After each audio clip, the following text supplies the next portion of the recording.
یہ خط ہے اس گلدان کے نام، جس کا پھول کبھی ہمارا تھا، وہ جو اب تم اس کے مختار ہو تو سن لو، اسے اچھا نہیں لگتا۔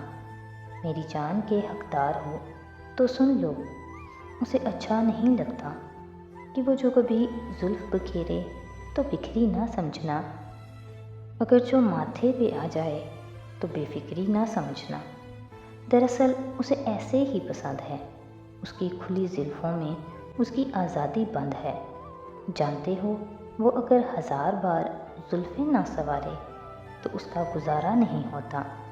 ویسے دل بہت صاف ہے اس کا، ان حرکتوں پہ اشارہ نہیں ہوتا۔